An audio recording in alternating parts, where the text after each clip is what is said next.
In this video, Jan de movie Speed, we will discuss the storyline, summarize the plot, and explore the cast and character. Additionally, we will cover the movie's production details and box office performance. Finally, we will provide reviews and share personal reactions. So let's get started. The year of 1994 is one that often comes up while discussing the greatest year of a film. So many pictures premiered to critical and financial success and have endured as classic. Pulp Fiction's Forrest Gump, The Shawshank Redemption, The Lion King. It goes on. In discussing these historic films here, now 3 full decades ago, it's really important to remember the absolute finest action movie of 94. Jan de Bont's breakneck pace piece which premiered to critical reviews, including a rather famous Roger Ebert and the two very fantastic thumbs up from his iconic TV show with Janik Seskel. It's hard to believe, but it's been 30 years since Speed came out in theater. The Jan de Bont films made $350 million worldwide on a $30 million budget, making it one of the most successful films of 1994. It sent the careers of those involved into the superstardom. Jan de Bont would go on to direct Twister, became one of Hollywood's top leading latest, and Keanu Reeves showed that he could be an action star. 3 decades later, thanks to John Wick, he's one of the biggest action stars on the planet, and you have to wonder if any of it would have been possible without Speed. One of this film's supporting actors was Jeff Daniel, who months after Speed was stealing scene from Jim Carrey's in Dumb and Dumber. He plays the best friend of Reeves, Jack Traven, a fellow cop named Harry Temple. He is set as the result of a bomb built by the villain. Howard Payne is a heartbreaking scene that gives Jack even more of a reason to stop the bomb-carrying bus and bring vengeance to Payne.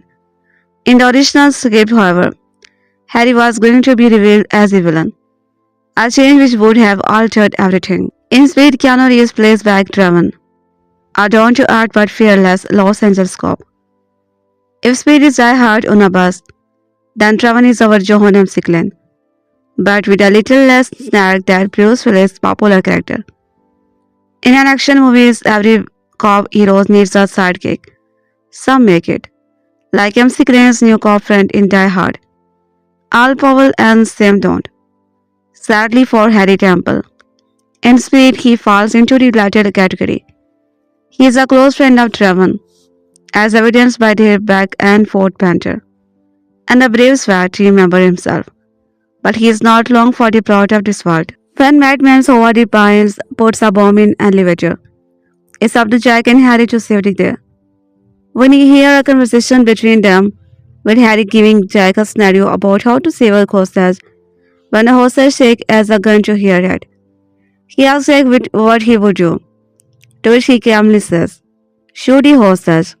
A few minutes later, when Payne takes Harry's hostage, Harry whispers to Jack, "Shoot the hostage."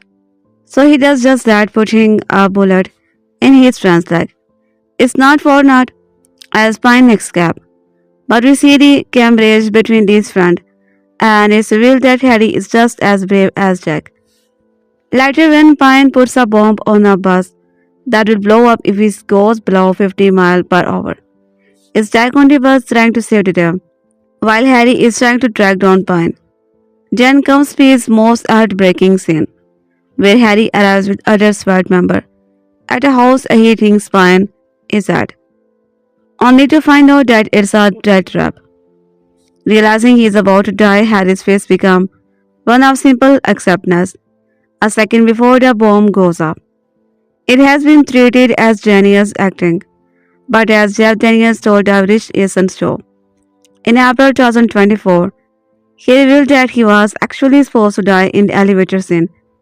He said he simply raised his cheek muscles and dropped them because that's what Troy Sidders said he did when he first saw the shark in Jaws. Harry is the perfect balance to Jack, and if he had that enact what one it could not have been as much. He needed to be bulked up to make this that more impactful. However, in the original script for Speed, the film was going to fall into an action movie. Troy reveals that his hero's best friend has been the villain all along. In the end, Harry would be revealed to be Big Head, with Pine as his accomplice. For the 20th anniversary of Speed in 2014, the film's writer, Graham Yost spoke with the Entertainment Weekly about the original plan. According to the Yost, Speed went into the production in September 1993, and as of month before, Jeff Daniels was playing the antagonist. Yost, an understandable reason for making Harry the bad guy, saying, I am never very fond of screen bad guys that don't have a lot of contact with a hero, and I thought it would be interesting if there is a lot of contact between Harry and Jack until you find out that Harry is involved with his whole thing. But man, it takes so much work to make that believable and to make it not feel like just a big switch for the sake of a witch.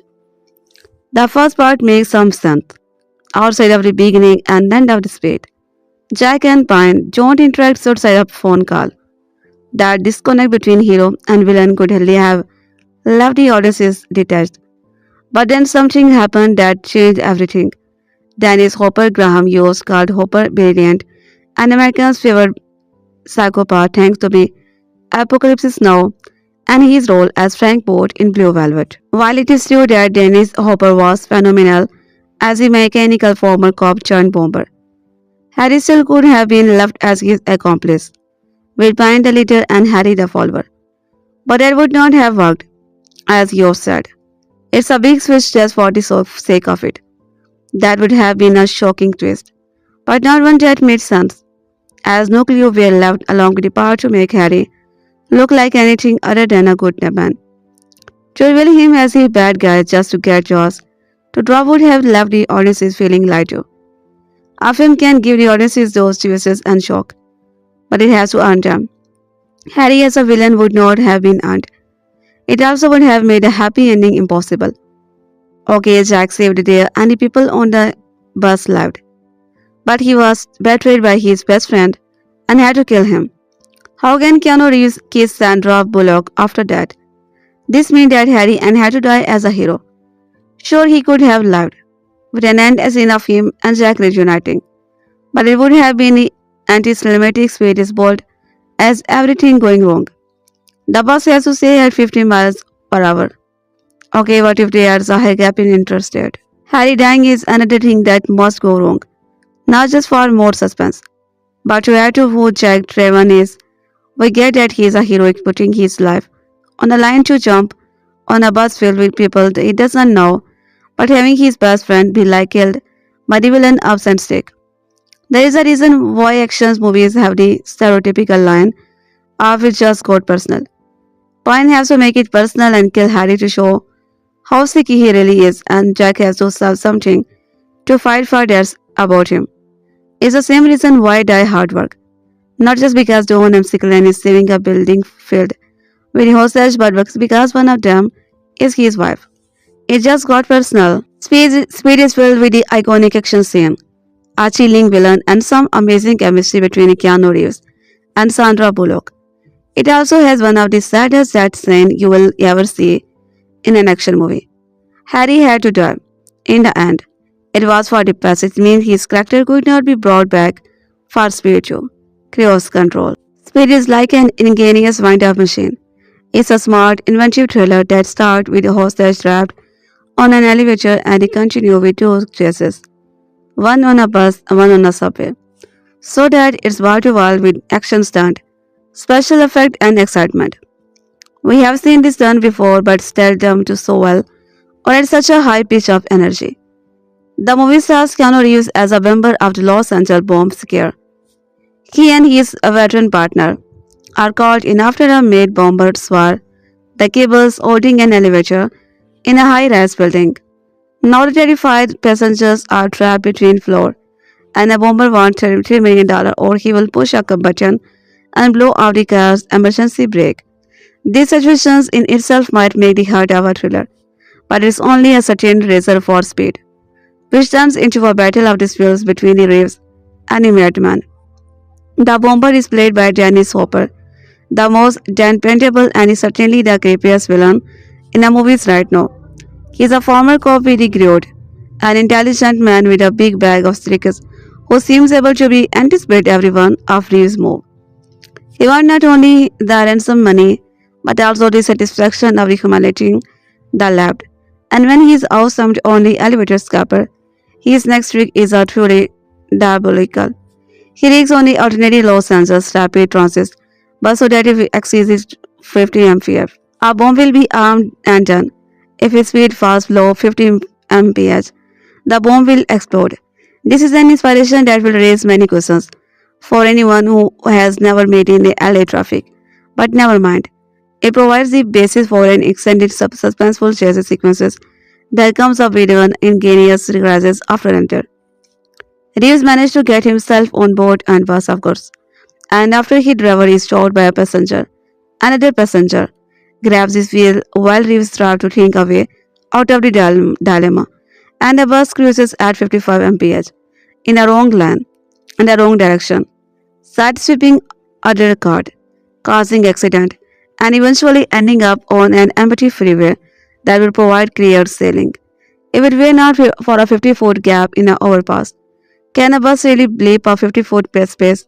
This is the kind of movie where you don't ask questions like that. The screenplay Graham used piles only a complication until the movie's very construction is a delight. Bullock keeps her cool at the wheel, where the user stunt like going under the bus to try to disarm the bomb while it continues to bouncing along at high speed. Meanwhile, the story is interacts between the Hopper, who is issuing ultimatums and dropping a sinister hint, and Daniels back at the headquarters, who is using the computer to try to figure out the Black Mass identity. When the bus episode finally ends, we sit back, trained already for the movie to end, but it has another surprises in the store. A chase on a subway train, with Bullock held hostage and handcuffed inside one of the car. All of this is, of course, gloriously silly. A plunging of the situation from the Indiana Jones and Die Hard movies. All the way back to the Paris of Berlin. But so what? If it works, it works. Keanu Reeves has never had a role like this before. In fact, in his previous film, he played a mystical prince, Siddhartha, and generally he tends toward dreamy, sensitive characters. That's why it's a sort of amazing to see him so cool and focused here. A completely convincing action hero who is as centered and resourceful as a Clint Eastwood or Harrison Ford in a similar situation. He and Bullock have good chemistry. They appreciate the humor that is always flickering just beneath the surface of the prospectus plot. Films like Speed belong to the genre I call brosely theorem because you are always grabbing the arm of the person sitting next to you. Don't wrong they seem like tried players of old jazz glitches. Done well. They are fun. Then as well as speed, they generate a kind of manic exhilaration. The director Jan de Bont has worked as a cinematographer on many action classics including Total Recall and Die Hard. Here he shows his own mystery in a great entertainment. Speed premise is ingeniously simple. A bomb is on a bus and it can't go under 50 mph. If it does, it will detonate and kill everyone on board. As our protagonist Jack Traven, the story itself does not actually begin with a bus, but it does begin with a bomb. We pick up in the middle of tense sausage situation with LAPD SWAT officer Jack Traven and Harry Temple, car to an office where a terrorist is holding an elevator filled with the passenger up to protect them. Unfortunately, the lift is also rigged with explosives. The bomber wants $3 million or he will detonate the explosive and kill everyone on board. When the bomber is declared dead out the back of a massive explosive, Jack moves on with his wife until he starts back into the thick of the action. After getting his morning coffee, he witnesses a mass transit as bus explode, killing the driver. When Jack answers the call from a nearby payphone, he realizes the bomber survived the elevator blast and wants revenge. Before we find out his exact identity, the maniacal bomber explained the role of this twisted game. He demanded a ransom of $3.7 million his nest egg, along with telling Jack the bus number 2025. Once the bus reaches 50 mph, the bomb is triggered and going below. That speed will cause it to blow sky high. Furthermore, if anyone tries to leave this bus, the bomb will also explode. So Jack races off and manages to get on board the bus, informing Sam and their passengers that there is an explosive on board. Good news, they are on the freeway. Bad news, once Jack gets on board, the bomb has already been armed and an reporter is forced to take over the field, filing the driver being shot. Cheating so Jack's negotiation skills, he managed to convince the bomber to let Sam off, explaining that he is injured and allowing a little leeway will allow the officers to get him his money. The bomber agrees to let the driver leave. A flatbed truck pulls up alongside the bus and Sam is floored. Unfortunately, a frightened passenger called Helen tries to get off too, and the bomber detonates a explosive body. Of course not after a brief despite. Jack learns with dismay that there is a world of trouble. Part of the freeway ahead is incomplete with a 50 feet gap, at least between the segment. Believing that the road may be slightly sloped, Jack decided to take a gamble and encourages the NA to float the bus. Picking up speed, the bus launches across the gap and make it to the other side. How does the bus make it? Well, all boards of logic would denote that it does not. The bus would never have made that jump in real life, but this is Hollywood admit, and Speed is a great film. So we'll allow this is an iconic bite of movie magic. In a wake of all this drama, Harry managed to break through in the case, identifying the gold watch attached to the bomb under the bus. Harry deducts the number must be retired cop. Digging through the archives, he finds a man named Howard Payne, a former Atlanta Police Department bomb scare officer. Believing that he has found his man, Harry leads the team into the Payne's property. Unfortunately, the place is booby trapped and explosively detonate as it enters, killing the whole team. Interestingly, this that was actually foreshadowed earlier in the movie. While drunk together after the elevator gig, Harry mentions to Jack that gas will only get you so far and you need to think through before jumping headfirst into danger. Ironically, Harry's hesitance to catch the bomber ends up his undoing. Right help from law enforcement, Jack managed to get Annie to circle the bus around the LA airport runway, much to the dismay of a shocked passenger who happened to be a tourist and has just come from the airport. There's a release of jet troubles and off, then Jack inadvertently punches the fuel things with a knife after getting a good look at the bomb under the bus. Back on board, Jack realizes he has less than 10 minutes to get everyone off. However, an earlier clip from the bomber about the Arizona cats leads Jack to realize the bomber has a hidden surveillance camera on board. This is why he's always been one step ahead of Jack the whole time. Mac has a local news crew record the transmission and rebroadcast a loop of a passenger on board the bus to full pine. It works there being less than a minute of footage and everyone is floated without any trouble. Jack and Annie escape the bus through a floor scene panel just before the empty bus collide with a cargo plane and explode into the pieces. When Pine realizes he is being deceived, he poses as a police officer and kidnaps Annie as a last stage to attempt to recover his ransom. Jack tracks Pine into the subway, where he discovers that Annie has been fitted with an explosive vest reactive pressure and leads detonator. Pine hijacks a subway train and handcuffs Annie to a pole. He started the train while Jack pursues him, crouching over the roof toward their location. After Pine kills the train driver, he battles Jack on the roof, during which he ends up dispatched by a railway signal. Jack deactivates the vest from Annie, but he realizes he can't stop the train or save Annie as she is handcuffed and the keys are gone. As a last-ditch attempt to survive, Jack speeds up the train and causes it to detour completely, eventually heading out into the street. Having miraculously survived without injury, Jack and Annie finish their adventure by sharing a kisses as a bunch of people show up and watch on a shock. Keanu Reeves bombed this possible technique in 1994. Speed has been lampshaded by a real-life explosives expert. Following the story of the Reeves alibi bombs disposal officer, Jack Traven, the action movie takes its name from a city bus that has been rigged with explosively and is said to detonate if its speed falls below 50 miles per hour. Following on from his leading role in 1991, Point Break, Speed would cement Reeves' position as an emerging action hero. Despite the movie's popularity and considerable box office success, however, Reeves declined to return for the 1997 sequel Speed 2, Grossly Controlled.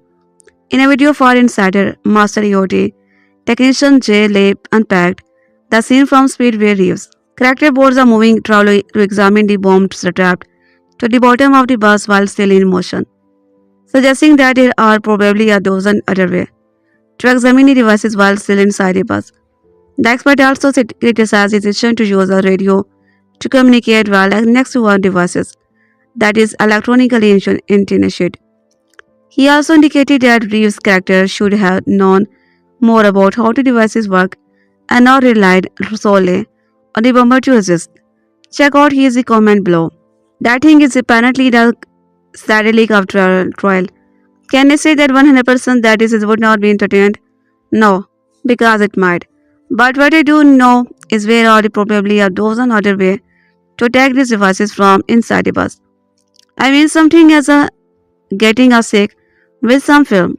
So we can make an x-ray of the devices so we can actually see what's going on. He is sucking on a radio and our phone right next to this thing is electronically initiated. They don't know if that energy will cause the devices to fire or not. So that whole thing is not realistic whatsoever. Yeah, collapsing circuit are real. It's where there is a two or more detonate and when you got one. The other wildfire. It's common for us to train to that. It's very unlikely to encounter that. In well, at least in the Afghanistan, in my experiences, we did not encounter a lot of collapsing circuit. It was mainly pressure plate. Stuff like that. Very simple circuit. Not that they should 100% do something to these devices and not just solely rely on the bomber helping them out. There are tools we have to disrupt an LED and a component. So it will disrupt the flirting train. It will disrupt all the circuitry and separate the component remotely. Jack, I believe he is a bomb disposal officer with the LAPD. He should know these component recognition things and be able to identify how these devices work, or at least have a good idea of it. This identifiably gets a zero because he know better, and he should have taken action. While Bullock agreed to return as her character's Annie Bottle, Reeves sadly opted out of returning as Jack Traven, forcing the filmmaker to retool their script and introduces a new characters in the form of Jason's Patrick Alexa, earning only a fraction of the box office return of the original movie, and widely derived by critics' review. Cruise Control would go on to be considered one of the worst sequels of all time, with Reeves' popularity as an action star currently sitting at an all-time high thanks to the enormous success of the John Wick franchise. Perhaps the time is ripe from her re-team with Bullock and deliver the Speed sequel that the franchise deserves. Both Reeves and Bullock have expressed their interest in the project, and original screenwriter Graham Yost is also keen to board a potential Speed prequel. No matter how inaccurate the original movie's bomb scene may be, it still stands as one of the best satires in Reeves' athletic and celebrated career. In a video for Insider, Master EOT technician Jay unpacked the scene from Speed where Reeves' character boards a moving trolley to examine the bomb trapped to the bottom of the bus while still in motion, suggesting that there are probably a dozen other ways to examine the device while still inside the bus. The expert also criticized the decision to use a radio to communicate while next to our devices that is electronically initiated. He also indicated that Reeves' character should have known more about how the devices work and not relied on solely on the bomber devices. Check out his comment below. That thing apparently the satellite of Troyes. Can I say the 100% that this would not be entertained? No, because it might. But what I do know is where there are probably a dozen other ways to check attack these devices from inside a bus. I mean something as getting a stick with some film so we can make an x-ray of devices so we can actually see what's going on. He is sucking on a radio and or phone right next to this thing is electronically initiated. They don't know if that energy will cause their devices to fire or not. So that whole thing is not elastic whatsoever. Yeah, collapsing circuit are real. It's where there is a two or more detonate and where you can cut me one. The other will fire. It's common for us to train to that. It's very unlikely to encounter that. Well, at least in the Afghanistan, in my experiences, we did not encounter a lot of collapsing circuit. It was mainly pressure flat. Stuff like that, very simple circuit. Not they should 100% do something to these devices and not just slowly rely on the bomber helping them out. There are tools we have to disrupt on IAT and a component. So I will disrupt all the circuitry and separate the component remotely. And then we will go down, check the disruption and separate the component further into our thing. Jack, I believe he is a bomb disposal officer with the LAPD. He should know these component recognition things and be able to be identify how these devices work, or at least have a good idea of it. This identify gets a zero because he know better and he should have taken action. Despite his questionable portrayal of bomb disposable technique, the original Speed not only stand as one of the most iconic action movies to come out of the 1990s, but it also served as the highest grossing film of Sandra Bullock. Keanu Reeves and Sandra Bullock co-started in 1994. Hit film Speed and would not reunite on screen until 12 years later. Speed stars Reeves as an lab officer working with a passenger, played by Bullock, to stop a bus rigged to explode if it goes below 50 mph. Speed's bomb logistics don't hold up, and the plot itself is the outlandish. The film has remained iconic and relevant 3 decades later. The movie was also a financial success, grossing $350.4 million on a $30 million budget. Arthur Speed was a career-defining role for Reeves. He did not return for the sequel. Speed 2 in 1994. The follow-up suffered critically and at the box office for many reasons, including the missing chemistry between the Bullock and Reeves replacement. Jason Patrick Speed was not the last time the two actors and an on-screen romance. However, they is united by 12 years later on the big screen. But their subsequent project is so no matter much for the original appearance in the low classic film. Reeves and the Bullocks reunited in the 2006 paranormal romance film The Lighthouse. In the movie, Bullock plays a doctor writing letter to an architect who lives in the same house but 2 years in the past. Their relationship develops through the letter as he finally feels seen by another person. However, they ultimately and dramatically struggle to bypass the time jump so they can meet in person. Both Reeves and the Bullock and match of the lighthouse apart. They are eventually able to satisfy the audience's need to see them reunite. Even almost 20 years later, the lake house being Reeves and the Bullock's reunion remains a notable aspect of the film. Although the movie has drastically different tone than Speed, shifting from action to romantic drama. With a fantastic twist, fans of actors were excited to see another love story between the actor. 12 years later, after their first romantic connection, the chemistry between the Reeves and the Bullock was still evident. It even became one of the Reeves' most famous romance films. Bullock started in many other rom-coms, despite being fronted by two later. The Lighthouses premiered to mixed review. As with many ghost and time-jumping films, a main critique is that the plot became convoluted. This made it lose some of the sweeping romance it aimed for because Bullock and Reeves don't get to spend much time in the same scene. Part of the Lake House's allure was that it was going to be the reunion of the two stars, satisfying the need to see their on-screen romance play out. The film did succeed at the box office, however, making the $114 million on a $40 million budget. Critical reviews of the Lake House ranked low, at a mere 35% on Rotten Tomatoes, largely due to the complexities of the plot. Our audiences find it more favorable, giving it a 73% score and applauding the actor's emotional depth. Some even find the intricate intricacies of the plot worthy of a rewatch. The film serves its purpose and a romance movie, with the lighthouse telling a meaningful love story that spans an unusual timeline.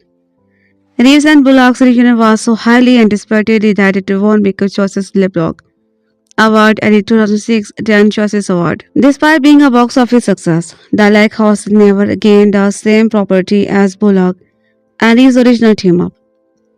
Speed was able to capitalize on the summer box office, becoming a blockbuster that stayed in the theater for months. Even both actors went on to star in other franchises and genre. The action thrillers remains a standout on both of their resumes. They proved their acting skill by sailing over the top premises and playing well of each other's character.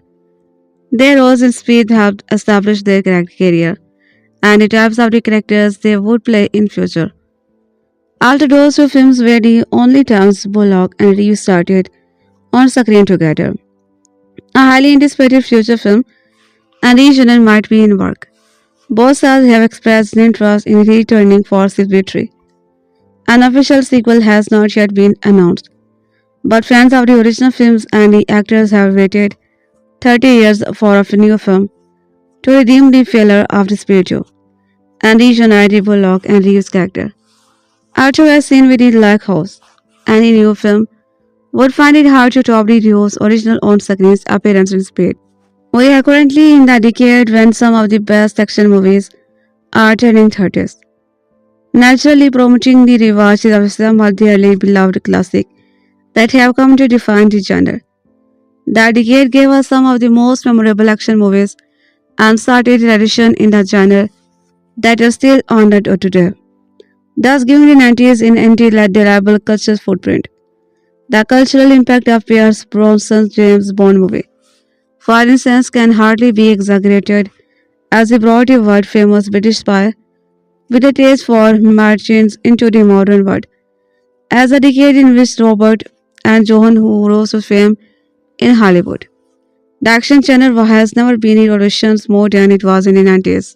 Of the action movies that define each years of the 1990s, Keanu Reeves' 1999 movies The Matrix might be the most revolutionary, however, it's an earlier film featuring him that has ever more surprising element considering that it falls into the blueprint associated with 90s action movies. While this element may not be as unexpected, because a good thriller is timeless, it's almost shocking just how effective the writing of Speed is in keeping audiences glued to their seat. The very premises of having to keep a bus running at a minimum speed of 50 miles per hour to prevent an explosion is still just as nerve-wracking. The complication speed seems to hit you non-stop, but you are never overwhelmed because of the charm the whole spent explaining, depicting and solving each major issue.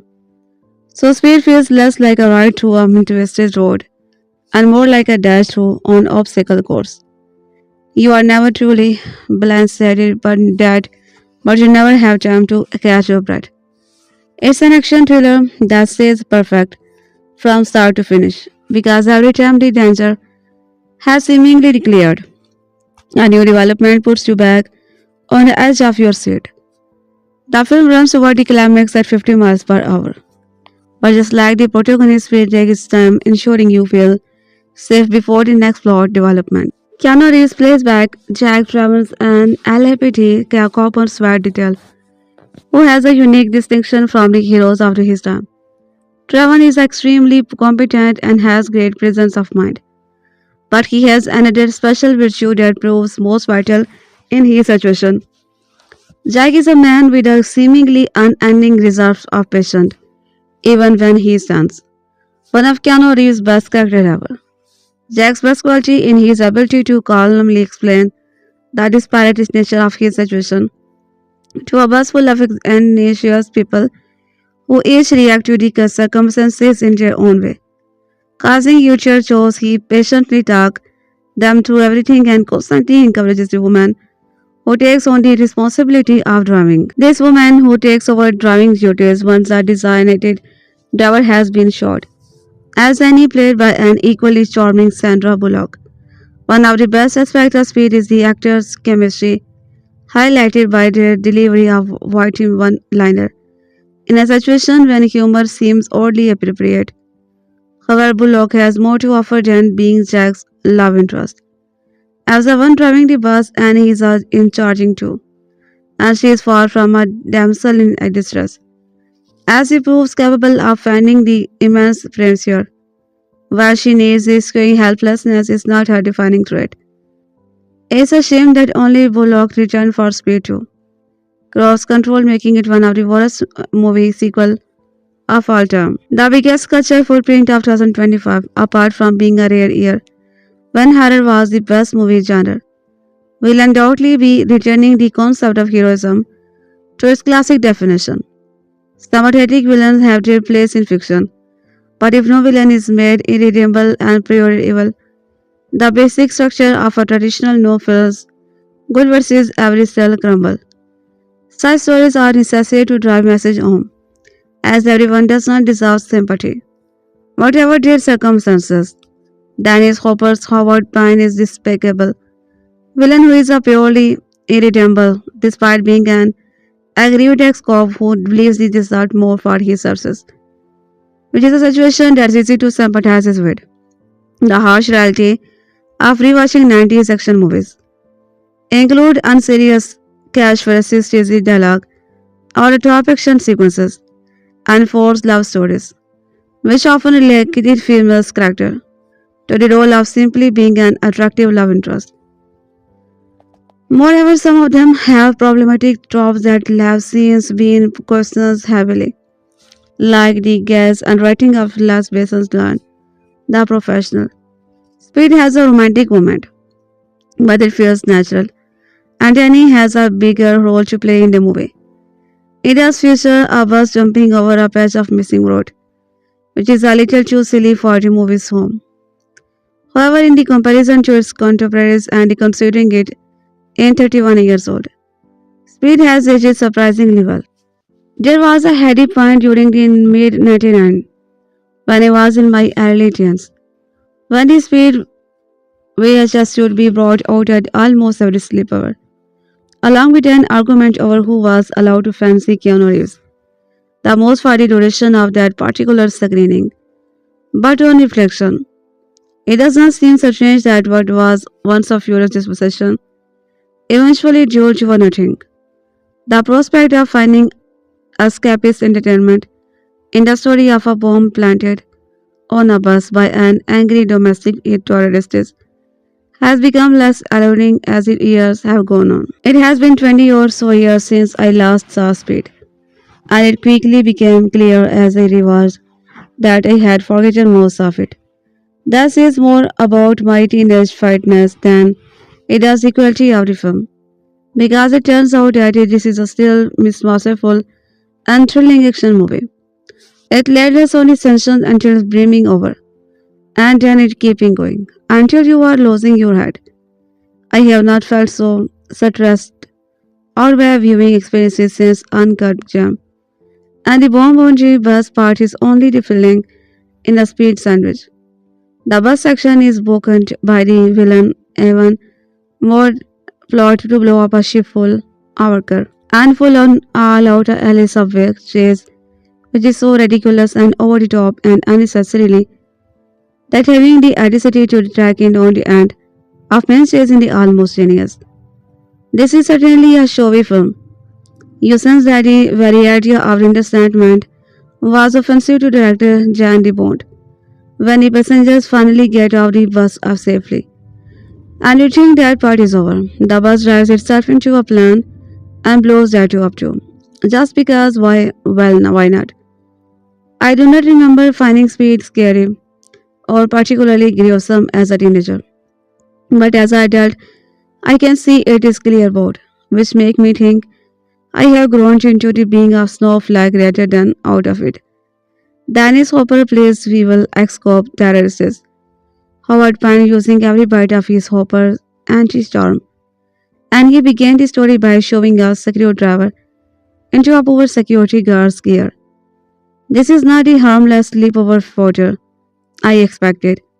However, I winced to remember that Hopper's catchphrases, Pop quiz hot shot, did make its way into my own vocabulary for a while, for which I can only retrospectively alongside.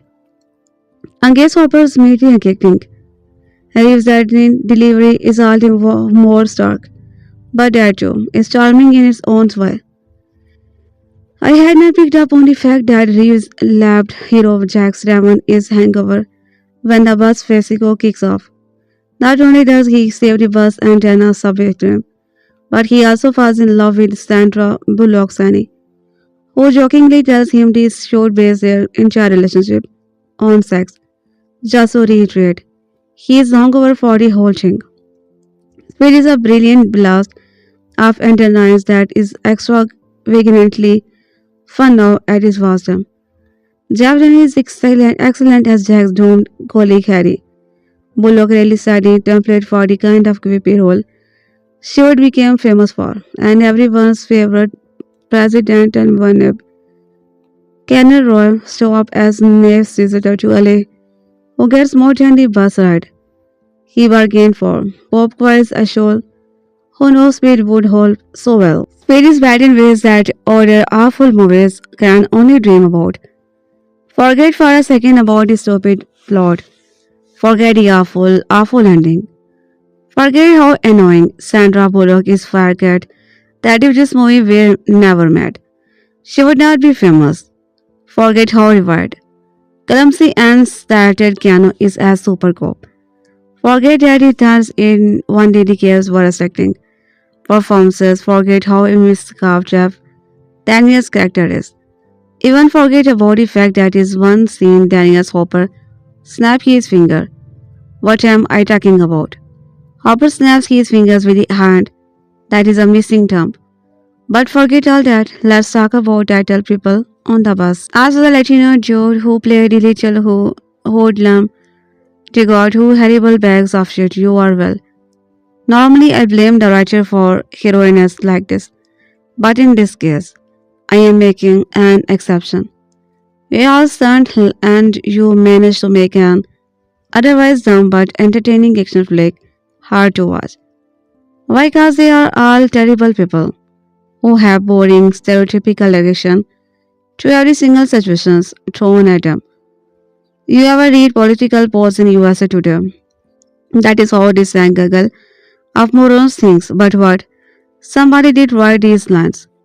Graham Yost. This guy owes me 10 hours of my life back. Aside from Speed, Mr. Yost wrote these screen gems. Speed to Cruise Control, Hard Rain, Mission to Mars.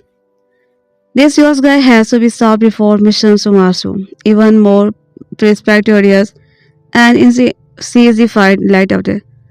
Pop quiz hot shot. Why are you such a lousy writer? Everything you have ever written, including Herman said, has been abysmal. Why go into real estate or something? One of my big dreams in life is to remake the movies. I used to think that I would have to become a billionaire to accomplish this. My original plan was to remake Back to the Future scene by scene the way Evans and Reddy Psycho, except in the scene where Quick Barry's cousin Marvin yelled, "You know that new sound you have been looking for? Listen to this." It would be the fat boys performing between the street. However, it has come to my attention recently that you don't need money to do this stuff. Some do digitally remove jar beings completely from the Phantom Menace. When I remake Speed, I'm going to do its cross-wheel Spielberg duel. That is the movie that Stephens the Great claim Jaws is based on. It is about a relentless semi-truck that wants to kill a man for some reason, and it is really bad movies. Instead of calling the remake Speed or following Homer's advice and calling it the bus that would not slow down, I'm going to call my him leaping bus of terror. What will happen is that the bus will just jump around Los Angeles, smashing up smaller buses and cars. Whenever it lands on another vehicle and makes a kill, the bus will utter a Godzilla like noise to indicate his satisfaction. Trapped inside the bus will be many people in wheelchair who are constantly rolling into each other and screaming. I should never have gotten into its jam bus. but like the plot, Speed is any better. Number of times you wondered how the lab got from downtown LA to Plum Desert in 15 minutes. Amount of money in US dollar that you would be willing to pay by the directors B. Bont and actor George have never written on RTD was $700 million. Number of times you realizes that while your arms are bigger than the Keanu's, his are more defined. Numbers of times you realize that Kevin Costner was paid and said Dennis Hopper would be the protest as the action in water went. Number of times you laughed out loud at the way Keanu was speaking. On June 10, 1994, 20th Century Fox revived up Actioner Speed in theater, where it would go on to be a summer hit grossing $120 million plus stateside. The Hollywood Reporter's original review is below.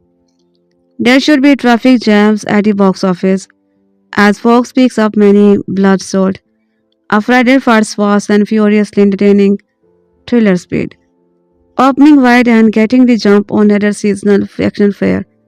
Speed is a good bet to race throughout most of summer and post one of the year's highest total grosses.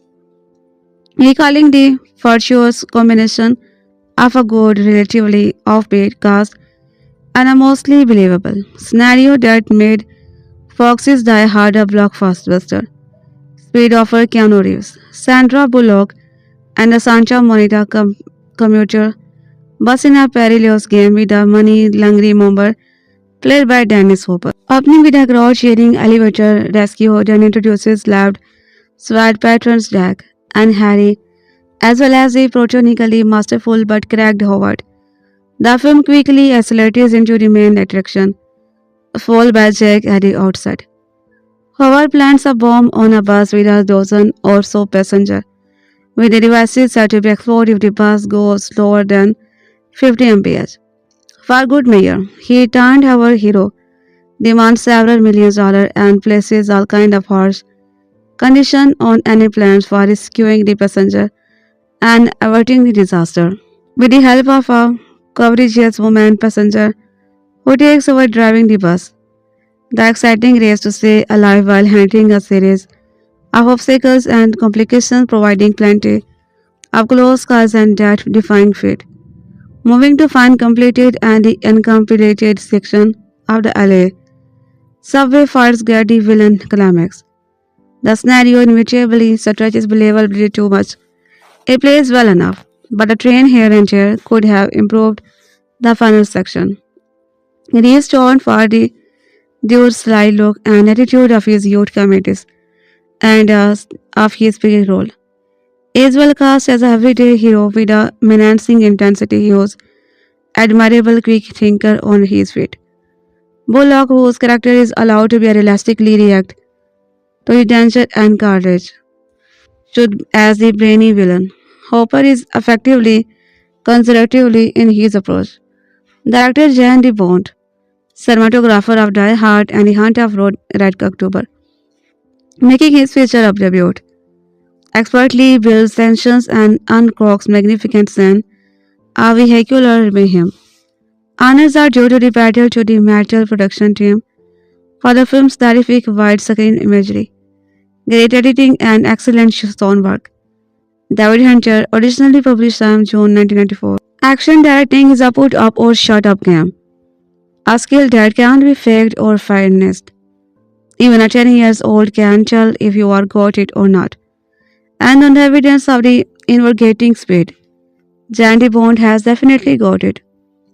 It's the story of a married bomber versus the loud stalwart SWAT team is his first film. As director has not exactly came out of nowhere. A cinematographer for more than 30 years.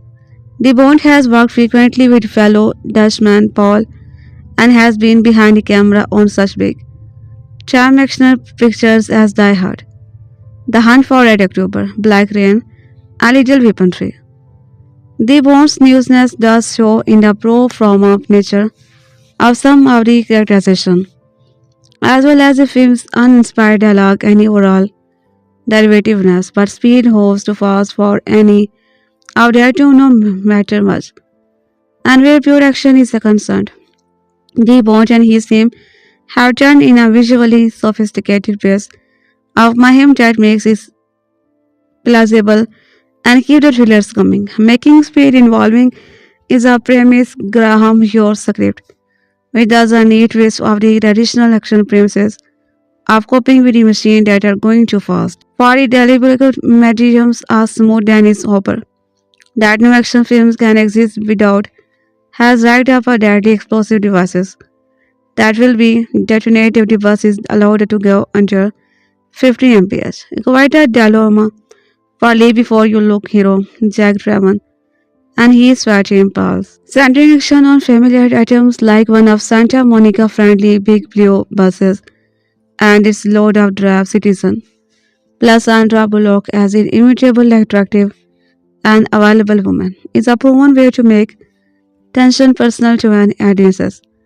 And screenwriter Yost has helped things out by coming up with a surprising variety of problems that can believe that will an ungainly vehicle attempting to keep up speed. Working with directors of the photography, editor Johan Wright, and veteran stunt coordinator Gary Hams, they bond his taken great pains to make these crashes exciting on screen for the bus sequences. For instance, he had 10 identical vehicles on call and routinely used 4 to 6 camera to film them, moving up to as many as a dozen when recording the most challenging stunt. None of this work would have been mattered, of course, if the Bond did not also have an understanding of the mechanics of on-screen movement and a fine sense of the visual possibility action present. Nothing Speed puts on screen, from fiery explosion to mayhem on the freeway, has not been done many times before. The Bond's talent is visible not only in the bus sequences, but also in Speed's various opening sequences involving a bomb in an elevator. Shot in a specifically constructed, fully operational 5-story shaft. It's here that we first meet the forceful Jack Traven.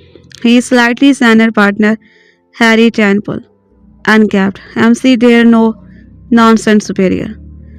With a brush cut shadow and an intense game face that is anything like Reeves not only gives Spears the strongest performances, his unexpected intensity is crucial in giving the films in drive.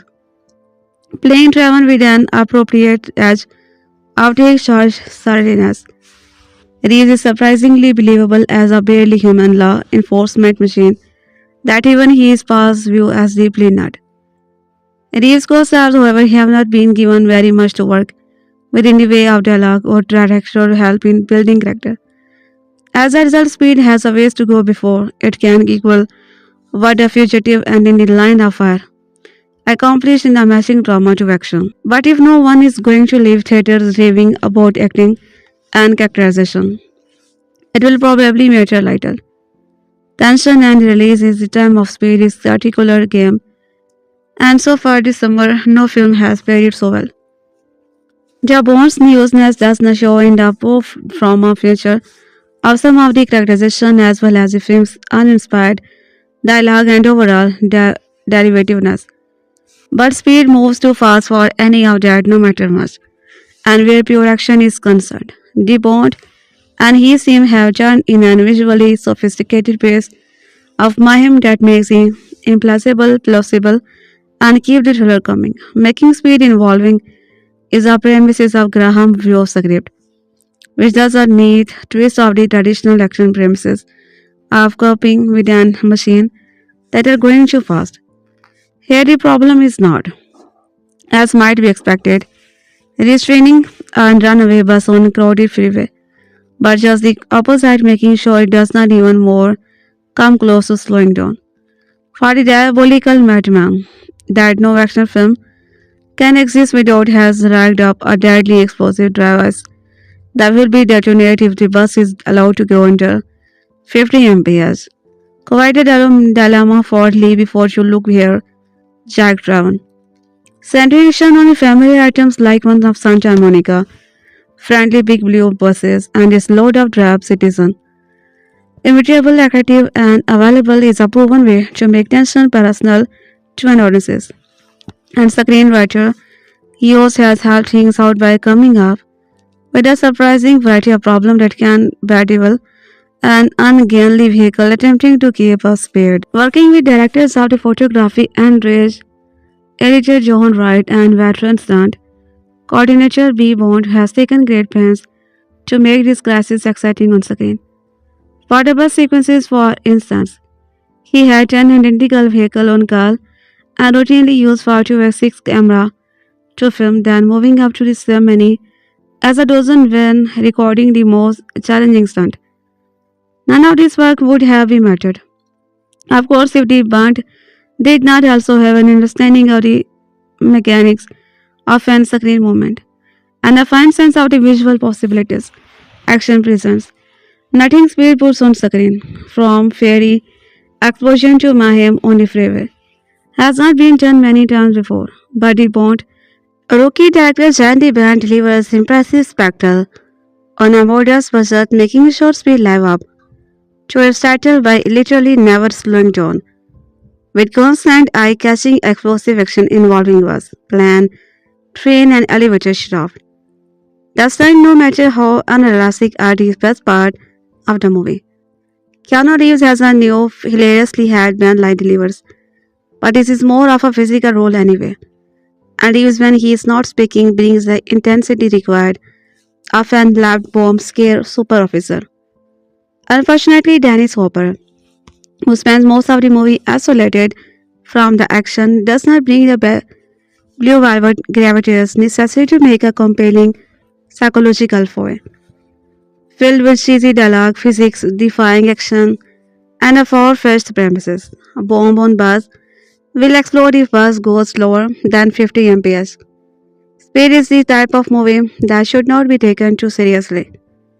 Unfortunately, the film does not hold up its end of the bargain, treating its subject matter with utmost sincerity and earnestness. Needlessly complex, not nearly as theatrical as it should be.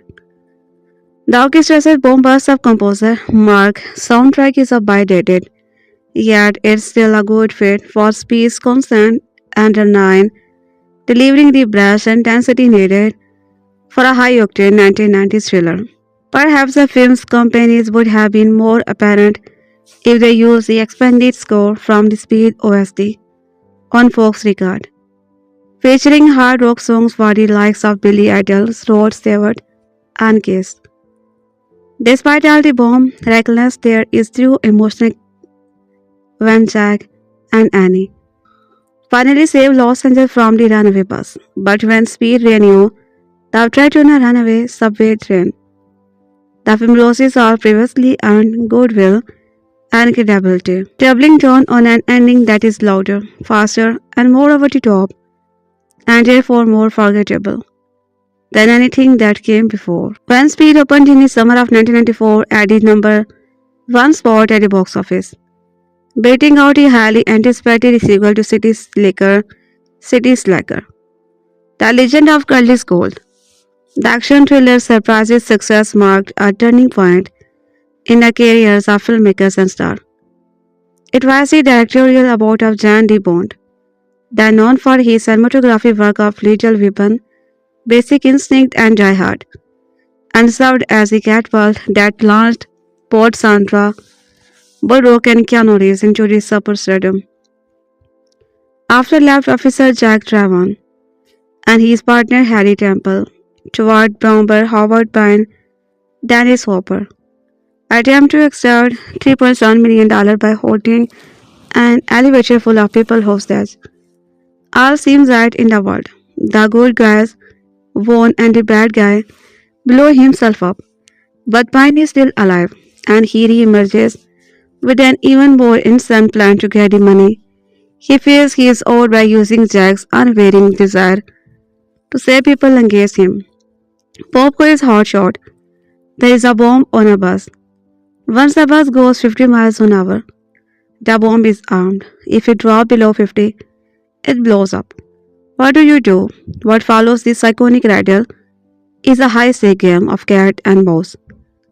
As Jack and the passenger, including Annie, who must navigate The bus through freeways and city streets without using speed. Try to outsmart pain and get everyone to safety before it all goes boom. Watching Speed is like being on roller coaster. Each twist and turn perfectly calibrated for maximum thrill. Even the movie is essentially one action set pieces after another for nearly 2 hours straight. None of it ever feels monotonous because of the Bond keen sense of pacing. His camera constantly moving and energized, added by Mark Anisius. Adeline's company score. There is something tactile about the action in Speed, with a seamless blend of special and visual effect, making it nearly impossible to tell the difference between a real bus flying off a ramp and a many short one. Toward the end of the film's spine monologue to Jack that a bomb is made to explode. The film itself came to agree with his as it's constantly hurtling toward bigger and better exposure and increasingly. Or a top life or that situation. Still Speed never takes itself too seriously. Moments of suspense and danger are just exposed with equal dose of humor. Like when Annie accidentally surfaces and hits baby carries only to discover that it's actually filled with cans. Or when she plays tells Jack that her license was recently suspended. Forward as speeding, these moments of levity cut through the tension, offering us a chance to catch our breath. Aside from the technical achievement, it won't be half of the movie it is without character that feel grounded and real. That give us something to hold into the amidst the chosen spectacle. Even character who only show up for a few minutes, like the passengers trapped in the elevator or the owner of the Jaguar. Jack are memorable, making the world feel lived in and unique. The supporting cast is rounded out by an array of familiar faces from film and TV, like Skinner's Joy Morton, who plays LT, Mackenzie Mahan, and Succession's Alan Rock, who plays the well-meaning but obvious George Stephens, who probably did not accept his first visit to LA to include getting on a bus ride to explode. At the center of it all is Keanu Reeves, who plays Jack with an intense yet quiet confidence from the moment he appeared on screen. The camera whirling around him as he pulls on a bulletproof. The camera track him up the stairs of the office building where the workers are trapped in the elevator. He is casually chewing gum, silently assessing his surroundings. The way Reeves carries himself in this film, his subtle physicality, tells us exactly who Jack is without him having to say anything at all. He is clearly resourceful and great under pressure, but also exceedingly polite, respectful, calling Annie ma'am until he learns her name. Above all, we trust him. He is the guy that's going to get us out of this. Reeves is clearly at home in the action genre, and while there is no doubt that he will go down in movie history as one of the genre's greatest stars, audiences saw him in a much different light in the early 90s. Before Speed, Reeves was known for either being a diffuses, thanks to steering in Bill and Dad's excellent adventure, or for taking on what Roger Ebert described as dreamy, sensitive role, like in River's Edge and My Own Private Idaho. His role as FBI agent Johnny in the 1991 crime drama Point Break was certainly a stepping stone in his ascension to action star. It was Speed that truly solidified his status as a leading in Hollywood, and where the genesis of Neo and John Wick can be found. Will Reeves' Odysseys were given a taste of a different kind of hero, one that did not fall in line with the kind of the hyper-masculine muscle of stars that dominated the 80s, such as Arnold and Sylvester Stallone. Sandra Bullock and Dennis Hopper provide the perfect bookend to Reeves' performances, as Annie Bullock is relatable yet capable, and she Reeves have instant chemistry. It's easy to see why Speed put her on the map. Dennis Hopper is one of the greatest talent to come out of our new Hollywood movement, where cadets in rebel without a cause. Apocalypse is now an easy writer, which he also directed, and his commitment to being as batshit crazy as possible in Speed is part of what makes the film's more intense element work so well. He thrives off Joe's fine catharsis in the explosion. He is the perfect foil to someone like Jack who, as Pine says, spent his entire life trying to stop the bomb from becoming. What makes Pine such an intriguing and terrifying villain is that he is almost right. Space serves as a reminder of what makes a movie unforgettable.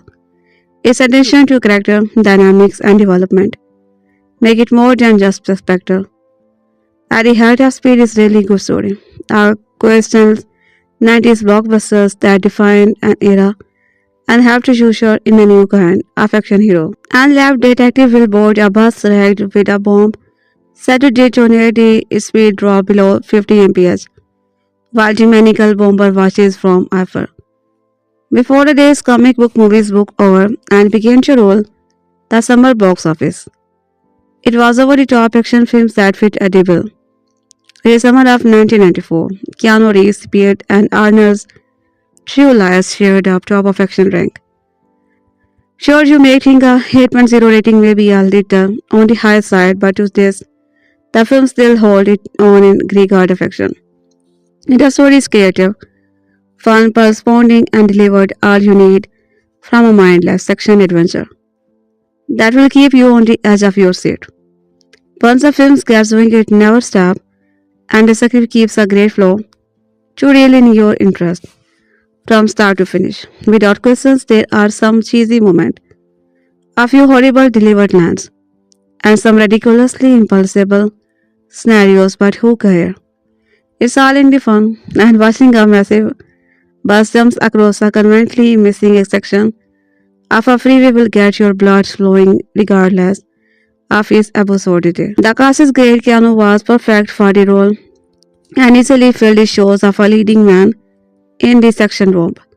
Jeff Daniels was a nice side character and had some amusing back and forth with Reeves. Not to forget Sandra Bullock, who used his role is springboard her career to stardom with a charming performances. Dennis Hopper was also excellent as a crazy bomber, and his portrayal gave the film a fun antagonist. For a night with a fun-filled, never-ending action story with characters you can root for, Speed still deliver. From tense to adrenaline-filled scene to action-packed and dramatic scenario. This one has it all. Many will think making a blockbuster action film is easy, and while certain aspect of that may be true, making it an enjoyable one is not so easy. Just look how the sequel to this one turned out. The cinema's most essential illusion is the impression of movement. Fast cars, roaring horses, and there are few movies more dedicated to making an audience feels like it carrying forward at an impossible rate than Jan de Bont 1994 action art hammer Speed. This is a peak blockbuster nonsense, a perfect dude between high concept, big budget popcorn, spectacle, and star power. The star was young god Keanu Reeves as a good cop, who's the only man who can stop a winning full mad bomber's blood. If LA's only public bus goes below 50 mph, then boom. Anyway, the actual star of Speed was newcomer Sandra Bullock as the first of many charming turkey. Gal next door role, a working girl who steers the bus as Reeves' character frantically tries to save its rider. A diverse cast of colorful local. Dennis Hopper is in full bug-eyed lieutenant mode, hair hotchin and heroine of the super. There is lot of energy with Speed, and it's for this reason that the films ultimately work. Individual parts don't always click, but as a whole, this is the type of adrenaline-fueled experiences that action movie fans deserve more of. It lasts almost 2 hours, but it does not feel like it, which is almost always indicator of quality. The movie begins at what could be the climax of a different movie, in case you were expecting to get settled in.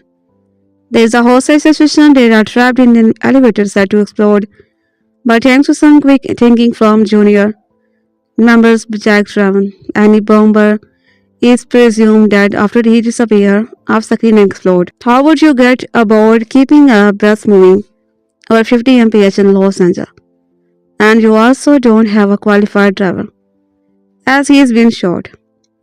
You see the passenger angel Sandra is driving. You also can't evacuate the passenger as a trigger. Man is watching and will blow you all up you try. You don't know the traffic situation and you will eventually have to fuel up. Even more, I'm told, obstacle will stand in your way over the duration of your journey. What a premises for an action thriller. Is what I say, art I know, I would be known sky high within my minutes if put into that situation. I like Speed's simplicity. The characters all have one goal on their mind. The people on the bus want the bus to stop safely. Speed was one of my very first pure action film. I was 13 when it came out and was coming up on the age where my parents were warning me to up the idea of me seeing R-rated films. I later say it theatrically, but I nearly wrote a VHS top John to the ribbon. This movie was a pinnacle of action films of a teenager still feeling a bit dangerous and snaky by watching an R-rated movie. And it's not like Speed is R. It has some standard issue of violence and language, but nothing over the top. Remove a few F-bombs and it easily gets a PG-13 by today's standard. But in 1984 it was all about first, and Speed was, for all intent and purpose, a rite of passage to manhood of my friend and I. Lost in the excitement of actually being allowed to watch this movie 20 years ago twist just how good it is. Speed is essentially three films as one, and they are all amazing. From the opening situation with the elevator, to the central bomb in bus story, to the subway showdown, Speed features more action and suspense than most contemporary genre of it. The energy level is amazingly high. As the screenwriter Graham Hughes cleverly piles on twist and turn to the base and nation that is the bus goes below 50 mph. It will explode. Its movie that never appears, pauses, yet somehow never feels like it loses its way plot-wise. Cinematographer turned director in this directorial debut, no less. Jan de Bont makes excellent use of board skill. This was before the era of shaky bingy, and in the retrospect, it seems like a bonus that you can actually tell what is going on during all the action. This is slick filmmakers that makes up the most of location and situation. Casting Speed must have been a huge risk at the time. Aside from 1991 Point Break, Keanu Reeves had never ventured into this genre, let alone as a credited heroic lead. Coupled with him is newcomers at the time Sandra Bullock with her girl next door, Luke and Demanor. The slam dunk was Janice Hopper as a slim Howard Payne, and ex-Copidan X2 Grant. The way it all comes together flawless. Reeves and Bullock have chemistry from this beginning and earn some of the film's biggest love. They are easy to root for, and Hopper is easy to root against. Mission accomplished. Speed is a trainer scene that seems to be the catalyst in dividing those who buy into premises and those who check out. The infamous ramp jump scene is, first, of course, absolutely ridiculous, but the movie had been so realistic up until then. Despite the proclamation, I still have never seen an incline or anything else that would allow a bus to jump 50 feet across an unfinished freeway. Speed was an overwhelming success, $121 million, theatrically on $25 million budget, and has been a staple of pop culture since its releases. It's easy to poke fun and some of the more far-fetched scene and a damn cheesy dialogue, but this is still one hell of an action movie. The year is 1994. My family I had been originally tempted to watch a newly released action thriller, but when the land premises involved a runway bus, we made the decision to escape it. At least temporarily, in the end, we had ended up watching the film in a second-run theater. Unlike many James Bond or Jack Ryan movie, I had rarely watched Speed Over the years, better on cable television, VHS on DVD copies. But I do recall buying a DVD copy of the film. For some reasons, I ended up watching the movie on very rare occasion over the year. Thanks to the onslaught of the Marvel DC, comics and other scientific science fiction fantasy film, one of those are occasion eventually presented itself when I discovered the movie being offered on the Max streaming channel. Since I had become slightly fixated over the action movie of the 1980 and 90s, I decided it was time to rediscover Speed. The movie began at a downtown Los Angeles office building where a bomber terrorist has trapped a group of people inside an elevator. Rigged with explosives, the bomber threatened to kill the group unless the city of Los Angeles gave him over $3 million. Two loud SWAT bombs disposal officer, Jack Traven and Harry Temple, managed to rescue the 13 elevator passenger before the bomber could make a good on his threat. For direction, both Jack and Harry received medals from the police department. They also earned the enmity of the bomber, especially Jack for reuniting his extradition plan. Sometimes after the elevator incident, the bomber resurfaces with a new threat. Using Jack as his police liaison, he revealed that he had planted a bomb aboard the Santa Monica freeway bus. Once the bus passes 50 miles per hour, the bomb is triggered, and if the bus drops below 50 mph, it will detonate, unless the bomber receives over $3 million. To ensure the bus continue to travel above 50, Jack races to board the bus and contact his bomb scare unit. I am not going to pretend Speed is a perfect movie. I do have a few issues with it. Like many action films from the 1980 to 1990, it had its fill of cheesy one-liner. Speaking of Chinese, Jack and Harry's introduction in a film featured the pair arrival at the downtown office building in a ridiculous and unnecessary car stunt. The performances for some of the minor characters struck me as either hammy or stiff. Take your pick. And one last thing, a leading lady Sandra Bullock appearance in the movie's last action sequences on aboard one of the Los Angeles metro subways seemed rather contrived to me. Following the long sequences on board the bus, there was no reason for her character, any portrait to accompany leading man Keanu Reeves' character to the downtown area. Pardon me for saying this, but her character should have gone to a hospital near the airport. Yes, I have a few complaints about Speed, but only a few. It proved to be an exciting and action-driven flick and that features a great ideal of memorable moment.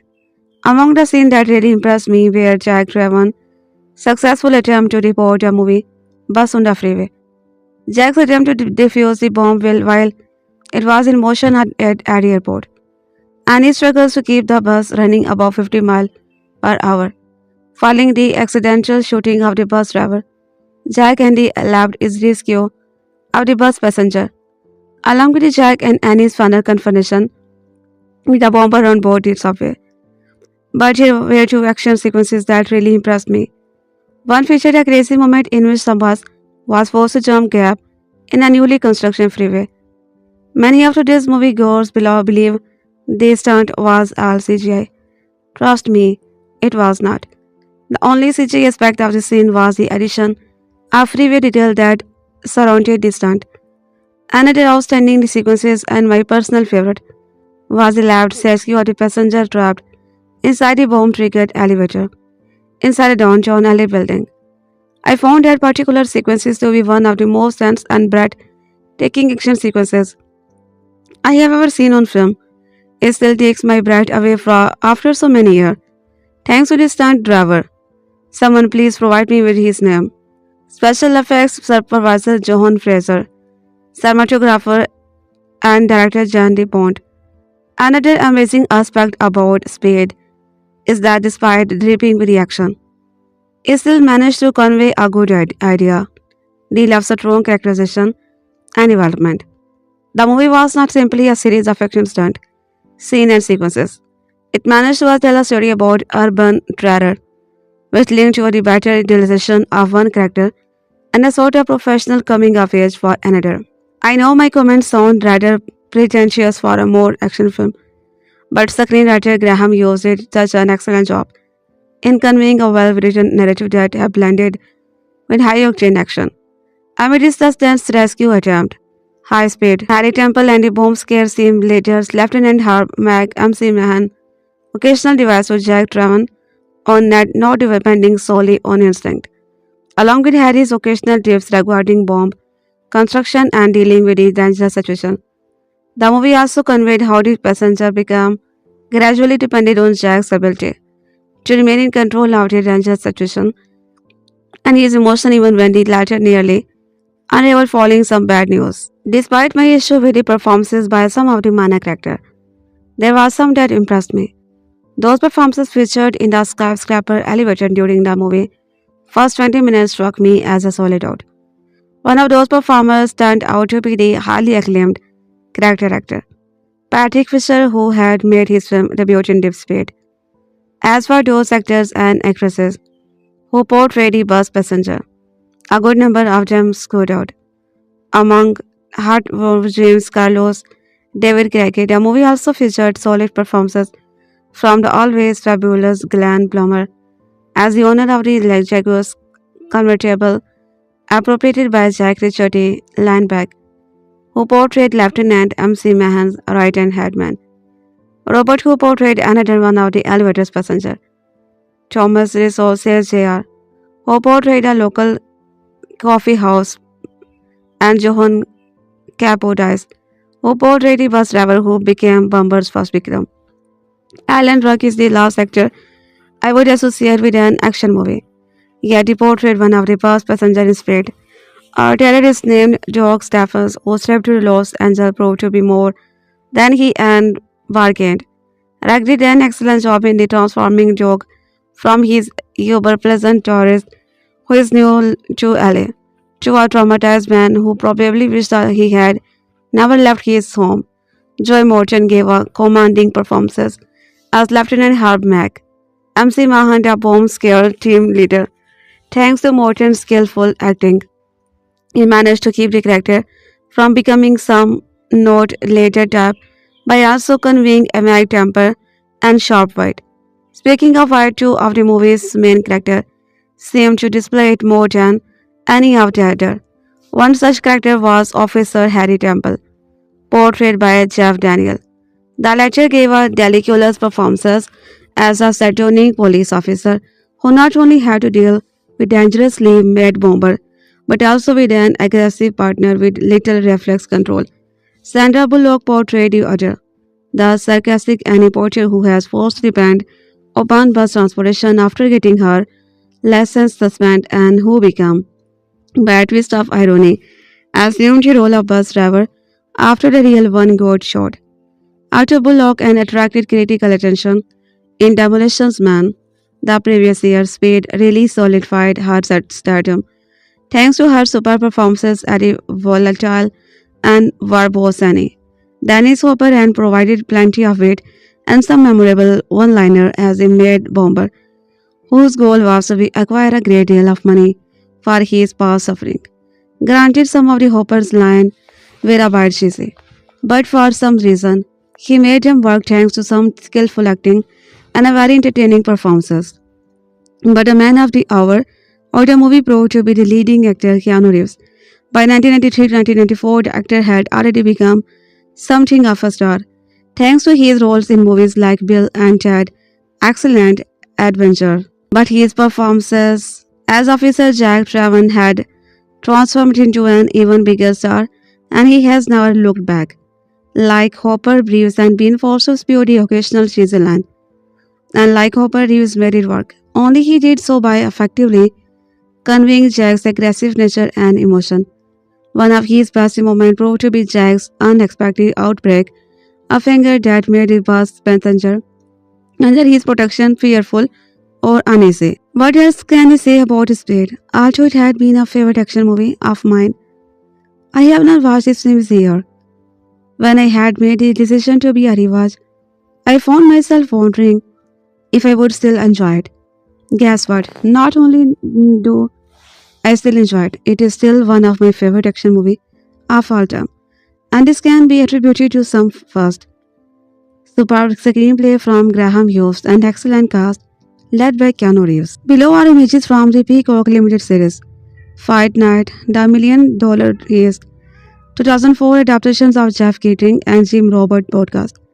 Fight Night, created by Shine Obegona, the 8-part miniseries starred Kevin Hart. But the man of our audio movies proved to be leading actor Keanu Reeves, but the actors had already become something of a star. Thanks to his roles in movies like Bill and Ted, Excellent Adventure, Point Break, and My Own Private in Idaho.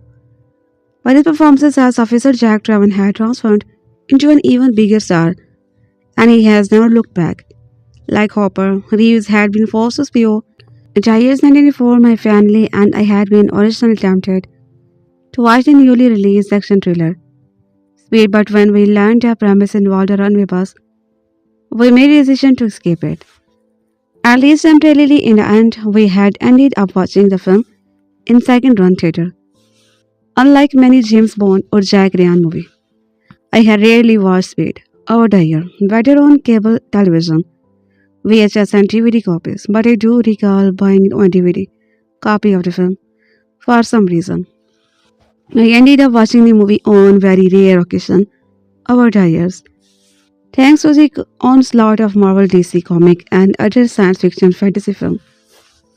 One of those rare occasions eventually presented itself when I rewatched the movie being offered on a Max streaming channel. Since I had become slightly fixated over the action movies of 1980s and 90s, I decided it was time to rediscover Speed. The bomber tries to kill the group unless the city of Los Angeles gave him over $3 million.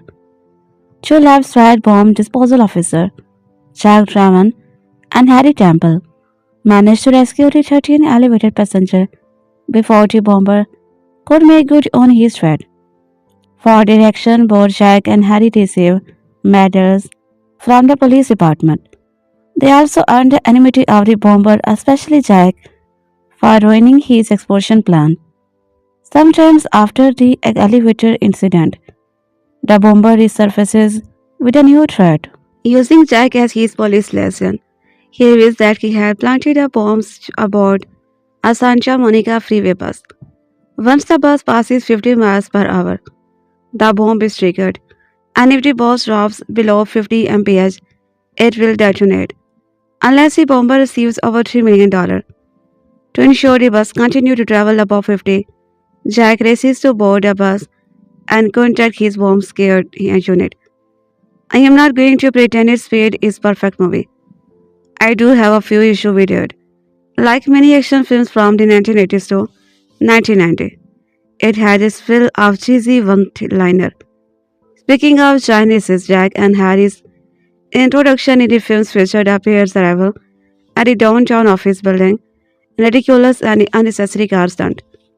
The performances for some of the minor characters struck me as either hammy or stiff. Take your pick. And one last thing, leading lady Sandra Bullock's appearance in movies' last action sequences abroad one of the Los Angeles metro subways seemed rather controversial to me. Following the long sequences aboard the bus, there was no reason for her character, Annie Porter, to accompany leading man Keanu Reeves' character to the downtown area. Pardon me for saying this, but her character should have gone to a hospital near the airport. Yes, I have a few complaints about Speed, but only a few. It proved to be an exciting and action-driven flick that featured a great deal of memorable moments. Among the scenes that really impressed me were Jack Traven's successful attempt to board the moving bus on the freeway.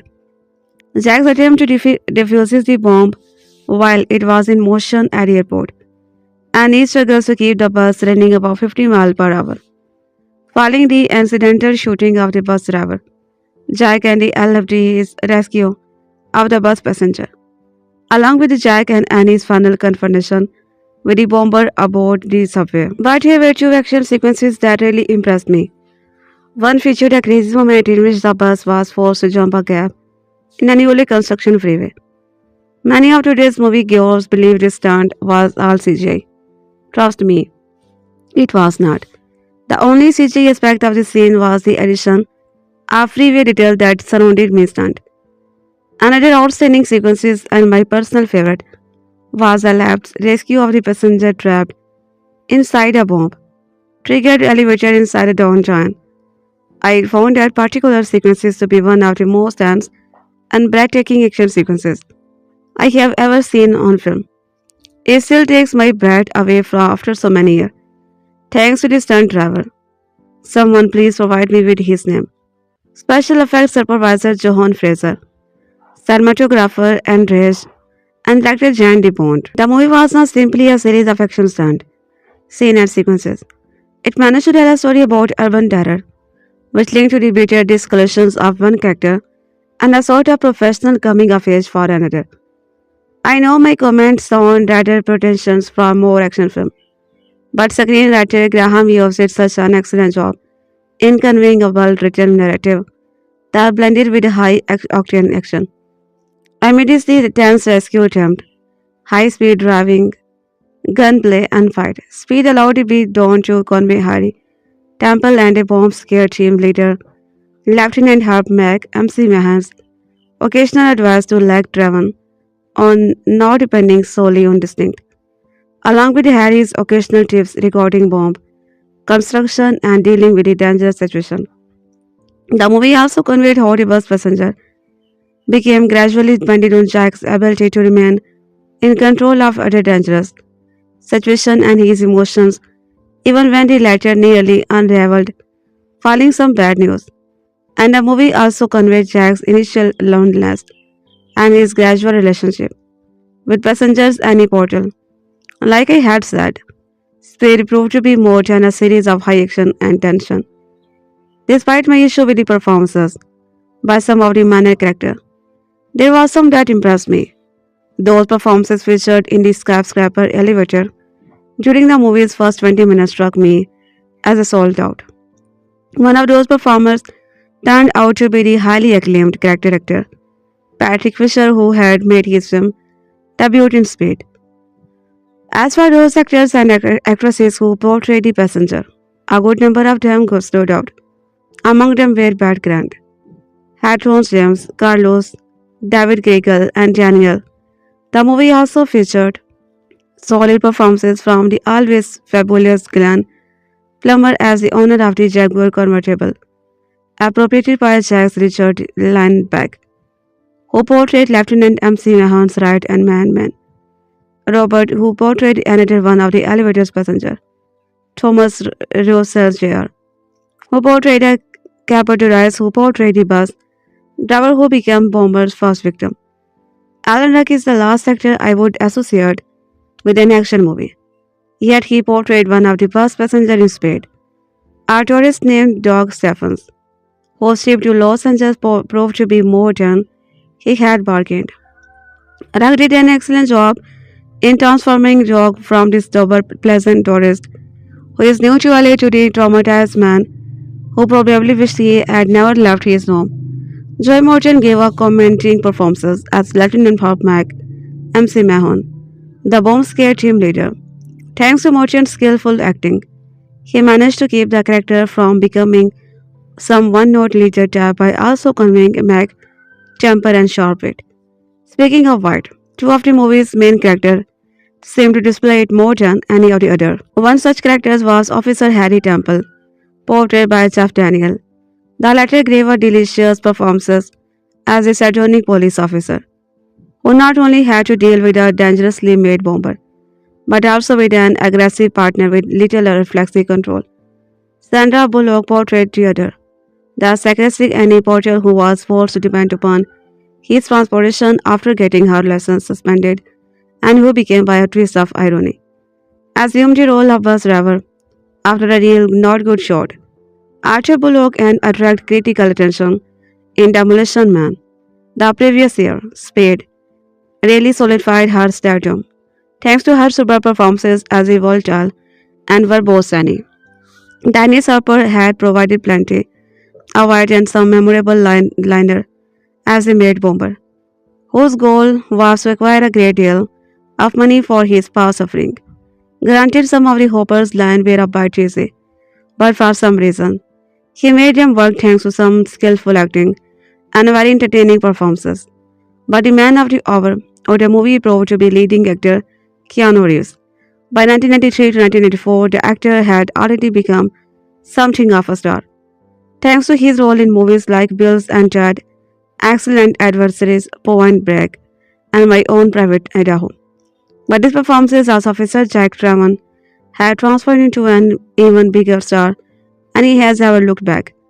Like Hopper Reeves, and he has been forced to sport the occasional cheesy line. Unlike Hopper Reeves, and made it work. Only he did so by effectively conveying Jack's aggressive nature and emotion. One of his best moments proved to be Jack's unexpected outbreak of anger that made the bus passenger under his protection fearful or uneasy. Another reason why Reeves proved to be the right man for the role was the manner in which he had used his cycle in some of the movies more memorable. Action sequences, especially in scenes that featured Jack's attempt to board a moving bus. Why else? What else can I say about Speed? Outwit had been a favorite action movie of mine. I have not watched this film in a year. When I had made a decision to be a rewatch, I found myself wondering if I would still enjoy it. Guess what? Not only do I enjoy it, it is still one of my favorite action movies of all time. And this can be attributed to some first-rate direction from Jan de Bont. Great action sequences of superb screenplay from Graham Hughes and excellent cast led by Keanu Reeves. This episode of Revisited was written by God Hammond, narrated by Gary Bowling, edited by John, produced by Adam Watson and Chris Bombry, and executive produced by Bargy Garbatian. It could have been a disaster. A first-time director handling an action movie that was supposed to be the exciting while taking place primarily on a bus moving through LA traffic. A lead role that had been rejected by most of the biggest stars of the time, whittling the option down to an actor best known for playing a goofball teenager. A prominent supporting cast member who made it clearly thought they were making a piece of scrap. The studio did not have the highest hope of the movie, but it turned the summer of 1994, and this is where it's considered to be one of the best action movies ever made. The movie is weird, and it's time for the movie one is to be revisited.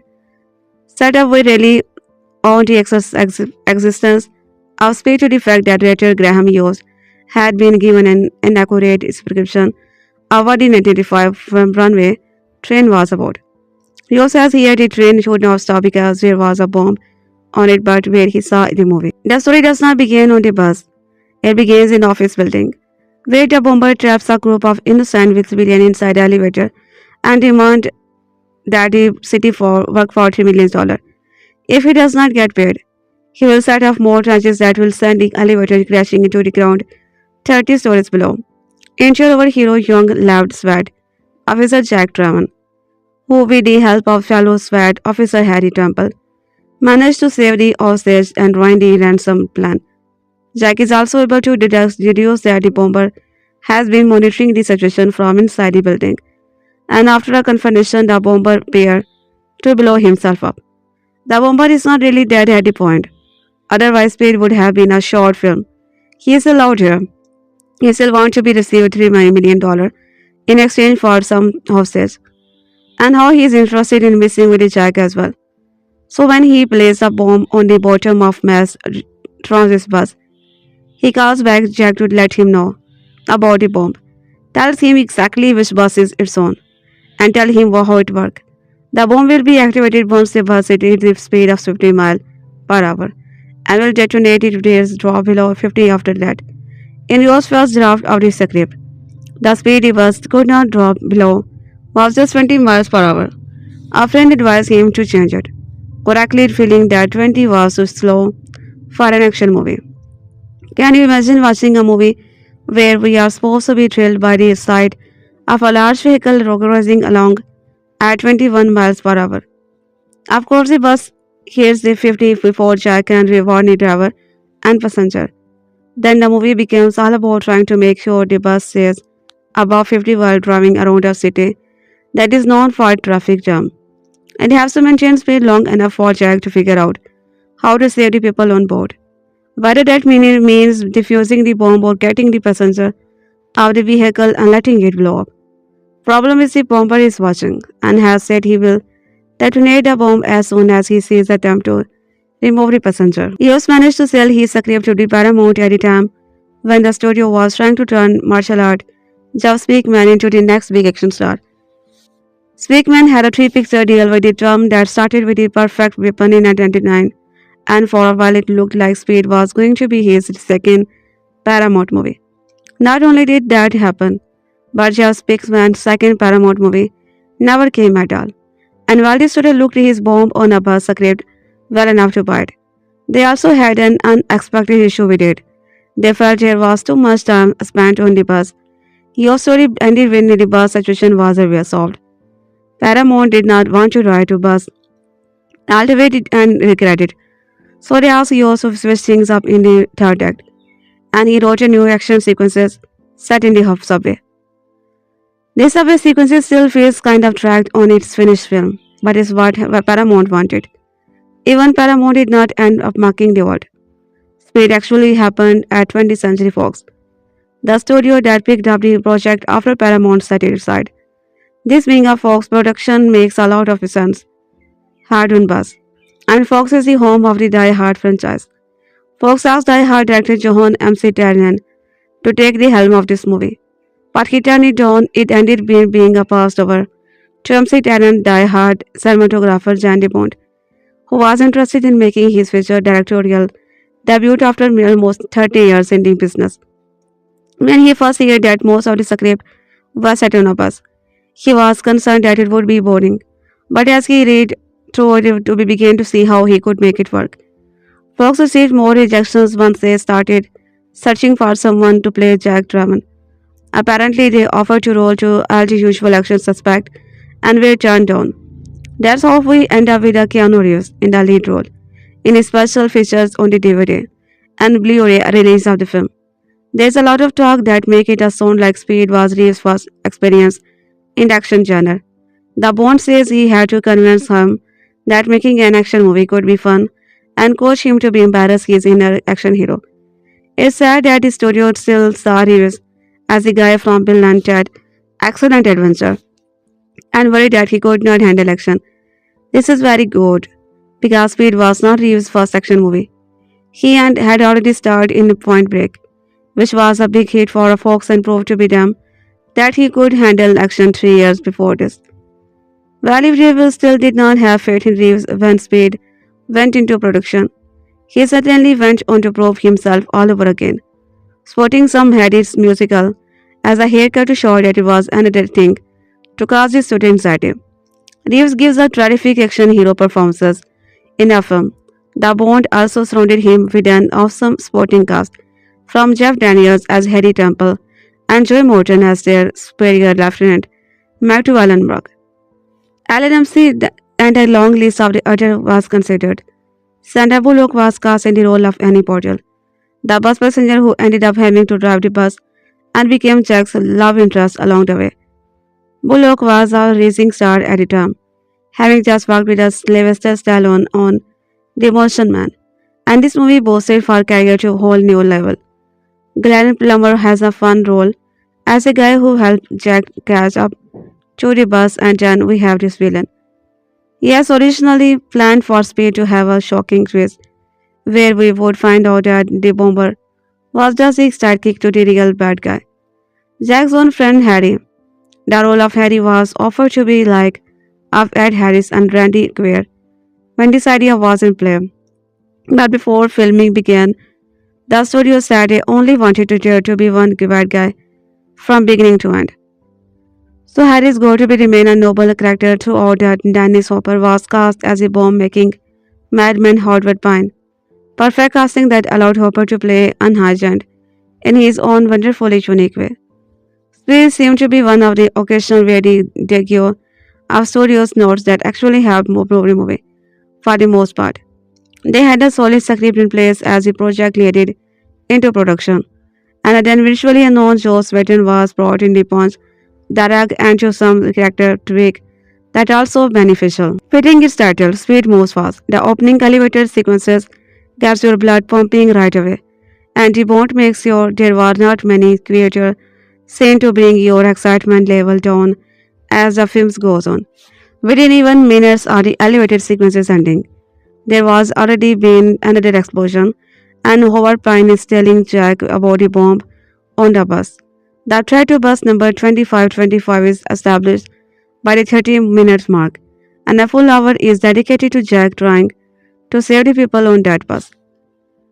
Sure, an hour is a lot of time to spend focus on a bus, but De Bont and the writer never let this stretch of the films get dull. The two are constant barrage of the complication at Jack and the bus passenger, starting with the fact that Jack has to get on the bus himself. Keeping the bus at 50 means meeting to smash through traffic jam, take hard turn, nearly run John in inattentively pedestrian. One of the passengers is criminal who break out when Jack gets on the bus and ends up accidentally shooting the driver. A change from Yo's first draft, where the driver had a heart attack just like the engineer, is unwritten. The driver being injured is Bullock character Annie, who just lost her driver's lessons, has to take the wheel. It was the Bond who suggested the most famous complication of all.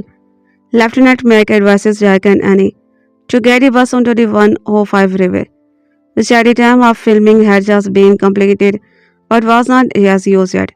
Mac just neglected to realize that construction of the freeway was not entirely finished. There is a 50-foot gap looming ahead of the bus. This 50-foot gap did not exist in reality. The Bond thought it up and it was created on screen through the use of some early digital trickery. And it's quite an obstacle for a bus that can't slow down or turn around. All they can do is hit the gas and hope they are going fast enough to be able to jump 50 feet. They get down the line. A bus could make a 50-foot jump in the middle of a Fast and Furious movie and it would just be one action beat surrounded by a 100 other stunt that are just as big, if not bigger and more ridiculous. But this jump was something spectacular at the time. The big standard amount that everyone was talking about during the summer of 1994 although the gap was not real. The stunt was a bus going 61 miles per hour was rammed through the air and went here and further than the crew was expecting. A camera was smashed part of the bus and unexpectedly went out of frame, but they got the shot. In reality, Annie would not have been able to drive the bus very well anymore after making this jump, because the tires blow out in the stunt bus. But in the movie, the bus comes out of just fine. Watching the movie now, it's kind of surprising to see that the coverage of this stunt is rather modest. We don't even see a shot of the bus actually clearing the gap. We just see it jumping from one side and landing on the other. But that's what is possible for them to convincingly show at the time. The Bond also takes credit for deciding to have the bus driver on the runways at the Lax airport.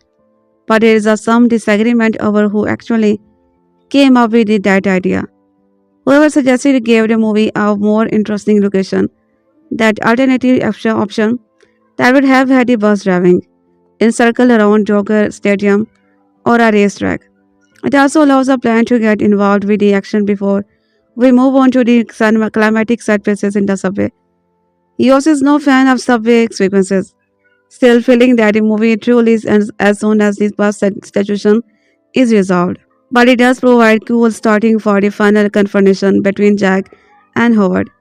The problem with the subway sequences, the reason why it comes off as being poorly thought out and repetition, is the fact that the exact same thing happen in a subway as we just saw happen on the freeway.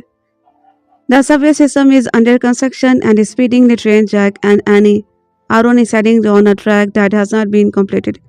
All they can do is accelerate and jump the track. This is the sort of how can the same thing happen to the same people twist, even you don't expect to see in a sequel. But instead we are seeing it happen just a little while later in the same movie. The subway sequences does not manage to damage the overall film. It's just not on the level of what came before it. While the Bond made speed on a 116-minute adrenaline rush, the cast has to be commended for his performances. They give in the midst of all the action. Reeves plays Jack Traven like a hero with a heart of gold. Not only is Rush smart and capable, we also see that he is now so dedicated to see his job because he truly cares about the people he's trying to save. There's a lot of the warmth to Jack, and it's easy to understand why Annie falls for him during their time together. Bullock, Royce make his love interest Angel work, making Annie a very likable characters. She is in way over her dad, but with Jack's help, she is able to be heroic as well. Jeff Daniels is endearing as Harry Temple, the partner and mentor who quizzes Jack about scenarios they might find themselves in while at work, setting up Howard Payne's famous line, Pop Quiz Hot Shot. Daniel is the cast member who taught him making a piece of crab during filming, figuring this was just another run of the film action movie. It's a baffling by somehow Fox wasn't convinced they had a role player on their hand with Speed, so they were originally planned to push it onto the thread at the end of summer. In August of 1994, it was not until they saw the positive score from the test screening that they started to see the film's potential, and then they decided to have Speed trick after summer movies late with the June releases. The releases that shift paid off, made on a budget somewhere in the range of 30 to 37 million. Speed earned about 10 times more than it cost. We did see worldwide box office total surpassing 350 million. With a return on investment like that, it's no surprise that Fox wanted a sequel. Unfortunately, that sequel was a mess. Jack Traven is a John McClane style, and as with McClane is a family man. Sandra Bullock is at time a little surreal, but it's hard not to love Danny. Danny Sober gives one of his best performances as Howard Payne, the crazy not stupid bomber and ex-cop out to get rich in a very complicated manner. The supporting cast are all fantastic, including Joy Morton and Jeff Daniels as two follow-ups who know Jack is loose cannon, but give him leeway because they know he's good at his job. Speed managed to have plenty of action-grade one-liner and nail-beating tension from beginning to end. This was before the days of CGI where the stunt our jaw-dropping head section is intense. I think the bus crashing into the plane at the end is one of the all-time great movie. Explosion and it's all still opening to this day. In terms of flaws, I do think it jumped the shark. Little at the end when the train track is not completely every time in I am look come on. Just say things that are by too far. It's only a minor niggle in otherwise fantastic action picture. My favorite aspect of Speed is its stunning score from Manisa. The amazingly themed tune is pure underline, where it pours away during the action scene and work and during intense quieter scene. I picked up Speed on 4K a few weeks back and was about to upgrade with improved picture and sound and some fun special features including audio commentary from director De Bont as well as another commentary featuring Graham Yost and Mark Gordon. There are also some extended and behind the scene videos as well as a video or Billy Sider Speed. Overall, Speed is one of my all-time favorite film with a simple premises executed to the perfection. Dennis Hopper shines as his iconic villain. Keanu is ideal as Jack Traven, and Mark Mansica's score is one of this action movie finest. There are so many great first-scan and memorable lines of dialogue, and the 4K look like this sounds better than ever. There are two movies I can say literally changed my life without any hyperbole. The first was Speed. The second was Heat, but that story will have to wait for another day and another review. In 1994, my friend Travis dad purchased a modest home together system from a big box store. As I recall, it was a JBL package actually comprised of two systems. One called music and included two speakers, and one called movies that included center channel and rear speaker. Once the system was installed, Travis invited me and another friend over to see a movie. Pierre's dad happened to own a Laserdisc player and had just purchased it on Laserdisc. So that seemed like the perfect action for three guys to watch. I left Trevor's house a total home theater convert, knowing I needed something like that of my own.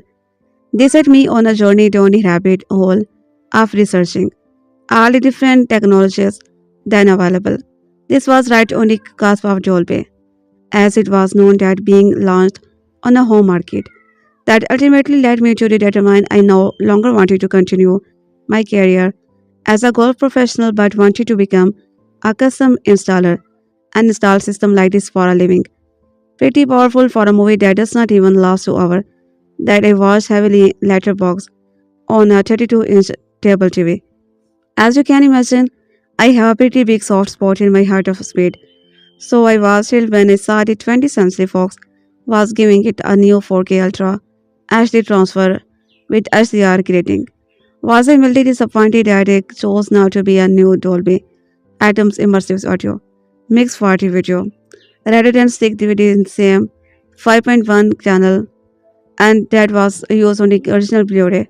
Sure, but I was really impressed with how dynamic and aggressive this mix was, especially when run through a modern theater processor utilizing a mixer